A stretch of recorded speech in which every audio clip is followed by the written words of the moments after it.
Hey Thespians, it's been a while since I did a vlog where my hair was all crazy like, so I decided that I'd make my hair all crazy like for you, cause you're special to me.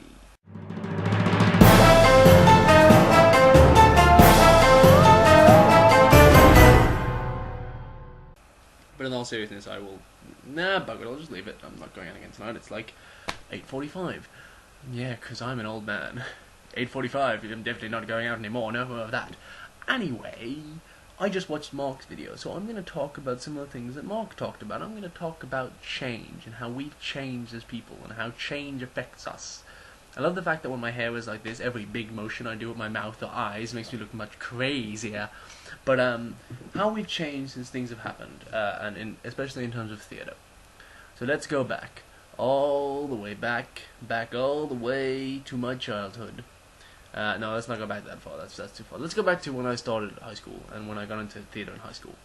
Now, when I moved to Australia from Ireland, I had been doing drama and little things in drama for quite some time, but it was one of the things that I really enjoyed, and I had this theory that the person who had been in Ireland didn't want to move to Australia, but I couldn't help moving to Australia, so in order to be happy here, I had to abandon what I liked in Ireland.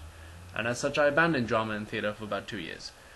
And then I got back into it with a school musical, which was called Steel, and was a lot of fun, and full of terrible cake puns. For example, my name was Meringues. The joke is meringues. I'm sorry. And since then, I've kind of just grown more and more, and I realised that I really did love what I was doing. And things kept improving and getting better day by day. Every show I did, every day of rehearsal I had, I realised I loved it more and more.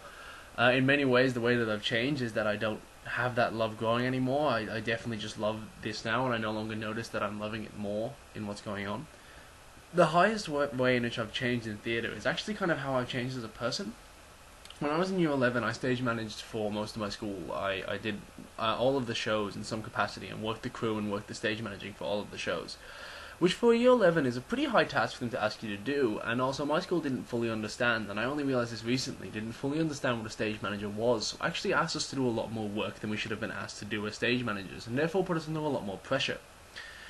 As such, I responded to this pressure with an insane amount of, well, anger, really. I got through most of that year by being very angry at a lot of people who were, in my opinion, incompetent in what they were doing. In many cases this was true, they were incompetent in what they were doing, but it wasn't my place to get angry at them, but I still did because I didn't know how to deal with that stress. Nowadays when I stage manage, I don't get angry. I'm a much less angry person in a lot of different ways. I deal with my problems in a much more mature and responsible manner rather than raging. I was really interested to see what happened back in year 11 when I would just rage about those issues, whereas now I would address them in a really simple kind of way of working around them rather than getting angry. So that's kind of the most way that theatre has kind of changed me as a person, and from dropping that anger and bringing in a more refined and concerned approach in my management and acting styles, I've actually become a much less angry person in general, which is really nice, of course, because no one likes an angry guy. I'm a much more mellowed out person. I recently had a conversation with my technical manager of the theatre I work for at university, Mr. Jason Lehane, who is a genius. We had a conversation about how even in the time since he's met me, which was about 2 years ago, I've mellowed out quite a lot as well. So the thing that theatre does more than anything for me in terms of changing me as a person is it actually just mellows me out quite a lot, which is great. I much prefer being the mellowed out person that I am. So obviously I've changed throughout the years in theatre in many other ways, but that's probably the biggest one. It really is just mellowed me out, and I think a lot of that comes from just finding what I love to do and finding what I'm passionate about and the place where I belong in this world, in which theatre gives me. As much as the mellowing out came from me not wanting to be an angry person anymore, it just as much came from having a place where I belong, and a place where I live, and a place where countless other people can live with me, like you guys, who I am always thankful to have met, even though we've never actually met, except Mark, of course, because we live in the same country. So thank you for being part of my theatre life, and thank you for helping me change as a person by being a part of that theatre life. And I thank you, theatre, for giving me everything that I have.